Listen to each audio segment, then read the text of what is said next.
Selamat malam, berjumpa kembali bersama saya Sandro Jabrik Wong Ganteng sak donya. Mohon untuk tidak menyebutkan nama dan identitas dalam peromongan ini karena peromongan ini saya naikkan dalam konten YouTube. Gimana Mbak E? Oke. Ya, selamat malam Mas Andrew. Selamat pagi. Selamat pagi. Iya Mas, saya mau tanya ya masalah visa. Kan ini saudara saya kan visanya tinggal habisnya Agustus tanggal 17.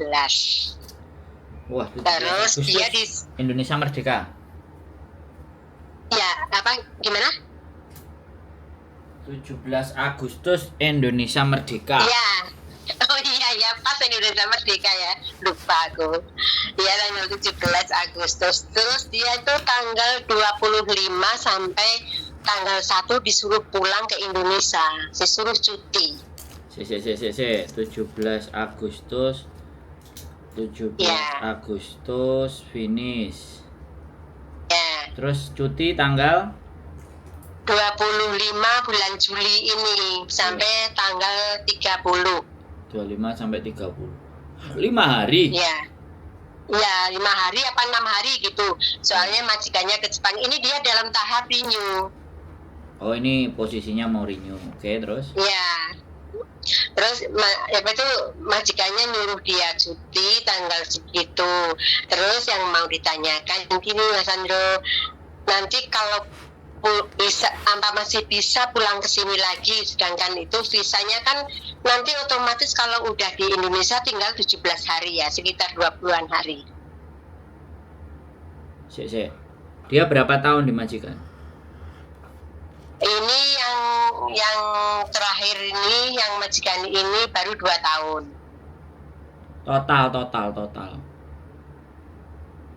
Total di Hong Kong? Di majikan ini totalnya berapa? Iya, 2 tahun. 2 tahun. Berarti satu kontrak 14 hari. Iya, satu kontrak, ya. Oke, terus yang mau satu kontrak. Itu dia masih rindu tapi visanya belum turun. Itu agennya bilang turunnya tanggal 4. Tapi dia tanggal 25 ini disuruh pulang sama agennya, sama majikan, disuruh cuti dulu gitu. Yang mau ditanyakan itu itu visanya berarti kan nanti sekitar masih 20 hari ya, apa masih bisa balik lagi ke sini gitu loh Mas Andro? Bisa. Oh, masih bisa ya? Ya, visa masih hidup walaupun cuma 2 hari aja sampai balik ke sini ya masih bisa 2 hari. Oh, masih bisa. Oh. Apalagi sebentar. Sampai masih mau ngomong terus apa saya sudah ngomong gantian? Enggak, udah selesai udah.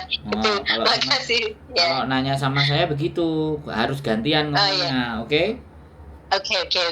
Biar nggak ditabrak-tabrak nanti. Jadi gini, kalau selama visanya dia masih ada, dia balik lagi ke Hong Kong itu tidak menjadi persoalan. Ya. Oh, oke. Saya ngomong, jadi nggak perlu khawatir. Apalagi ini sudah renew. Kalau sudah renew, saya kan nggak ngerti proses renewnya. Kalau dia sudah tanda tangan, terus tanda tangannya sudah dimasukin ke majikan, berarti di kan ongoing progress. Bisa dipahami gitu. bisa dipahami nggak ngomong? Jawab aja ya, bisa. Paham saya. Nah, kalau bisa saya ngelanjutin ngomong. Nah, makanya kalau visanya lagi ongoing proses, ya kalau misalnya mbaknya visanya sudah habis, kemudian visa baru datang, kalau dia ditolak, misalnya kan tanggal 4 habis toh, 4 Agustus. Misalnya ini dari cutinya 25 sampai 30 sampai mundur akhirnya jadi tanggal 5. Ya kan? Visanya kan katanya turun, ya kan? Sedangkan habisnya masih tanggal 17. Karena nggak mungkin visa itu turun kalau visa lamanya itu belum habis. Bisa dipahami nggak? Jadi habis dulu visanya yang 17 Agustus, baru visanya dia itu keluar. Kalau dia bilangnya tanggal 4 Agustus turun, sebenarnya bukan turun, tapi laporan reportnya yang dicek ke imigrasi itu berarti approve gitu loh. Oh gitu. Pada saat sudah approve, kapan mau disamperinnya? Kadang statusnya approve, kalau dia cepat ke imigrasi ya langsung keluar. Kalau approve mungkin nunggu 2-3 hari, ya mungkin mbaknya agennya tinggal nyetaknya di hari apa. Karena kan kalau Oh, gitu. visa di imigrasi itu kita cek, ya kan, hanya ada 3, ya kan. Yang pertama ongoing progress, itu baru masih progress, jadi masih jalan. Progress itu tulisannya. Yang satu refuse, yang satu approve. Jadi 3 hal. Jadi kalau dia dicek posisinya misalnya belum turun, progress, oh berarti sudah masuk, sudah diproses. Tapi kalau dia refuse berarti ditolak. Kalau dia approve itu berarti diterima. Jadi selama visanya masih ada, kan pertanyaannya itu. Selama visanya masih hidup, visa yang putih itu tanggalnya masih jalan, masih belum melewati, dia balik itu nggak ada masalah. Oh, oke gitu ya. Jadi nggak perlu takut. Oh, ya udah jelas. Tapi saran saya kalau pulang ke Indonesia, ya kan, ini pulang ke Indonesia nih, baru ketika mau balik berangkat lagi, supaya tidak menjadikan banyak masalah, ya kan. Yang kalau ada visa juking yang kecil-kecil itu disimpan saja, jangan taruh di paspor. Oh gitu. Ya. Oh ya. Itu bisa jadi nggak bleed-through. Paham nggak? Oh gitu. Iya paham saya. Sama Indonesia kan nggak ngerti itu Indonesia kalau itu apa peraturan ada juking. Intinya kalau itu sudah lewat, loh kamu sudah lewat gitu loh. Jadi cukup yang di paspor itu kontrak kerja, visa yang putih, kemudian paspor, terus karo KTP disimpan.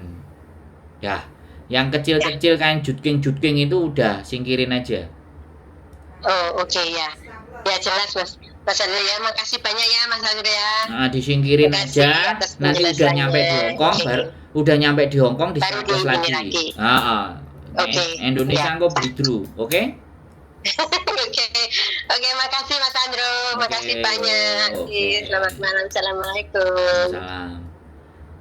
Oke ya teman-teman semua, sekali lagi ya kan, kebingungan yang seperti ini ya, itu semua orang tidak gampang dan bisa memahami ya teman-teman. Jadi kadang-kadang visa-visa yang kecil-kecil itu di Indonesia itu bisa jadi dipermasalahkan. Saya nggak ngerti sih kenapa kok harus dipermasalahkan gitu. Jangankan kok kalian, saya aja ya, yang KTP-nya beda aja, loh mana kontrak kerjanya, saya pernah ditanya kayak gitu. Karena imigrasi Indonesia itu ya nggak ngerti, ya kan. Terus nggak ngerti, sok pinter, nah, ya kan. Sedangkan yang hidup di Hongkong kan anda dan saya kan, dan kita ya kan. Nah caranya dia aneh aja. Oh ini nggak ada kontraknya, gini. Terus aku harus jelasin kayak gimana gitu loh. Aku harus pakai kontrak itu kan ya. Jadi gitulah tendensi. Saya pernah soalnya mengalami itu teman-teman. Nggak cuma sekali. Kalau dihitung-hitung, kalau selama saya pulang dan mondar-mandir itu 3 kali. Ada petugas yang begitu tuh ada. Aku nggak tahu mereka di briefing apa enggak, karena yang mereka tahu ya hanya Indonesia aja. Hongkongnya mereka nggak tahu apa yang dinamakan dependent, apa yang dinamakan permanen. Karena kalau yang dependent itu kan di belakangnya itu kan tidak ada tulisannya permanen resident. Tapi kalau yang sudah permanen di belakangnya kan permanen. Kalau dia balik dia baca, oh ya udah PR. Jadi gak dipermasalahin. Kalau yang dependent dia masalahin itu. Apalagi cowok. Ya, karena ya sekali lagi negatif thinkingnya, makanya supaya tidak menjadi permasalahan buat teman-teman, simpen dulu tuh yang putih-putih itu, yang biar nggak bermasalah yang putih-putih itu. Tetapi putih yang gede, yang lebar, yang bisa sampai 2 tahun itu tetap harus nempel. Karena kemarin ada beberapa pengalaman dari teman-teman yang telepon dianggap nggak bisa berangkat, dieyel. Nah Mbak Ewis ketakutan sendiri, wedi sendiri. Teman-teman kan kalau menghadapi sama petugas itu kan ada kekhawatiran dan ketakutan, dan nggak ngerti bisa menjelaskannya seperti apa, dan nggak mau ngeyel, nggak gelem ribut. Padahal teman-teman bener. Ya, itu saja pesan dari saya. Tetap semangat, hati-hati di jalan ya. 6 hari dimanfaatkan, mbaknya cuti, jangan terlalu capek. Posisi suhu cuaca panas, banyak minum air putih biar nggak kena heat stroke. Keep stay tune my YouTube channel and see you next video. Bye bye.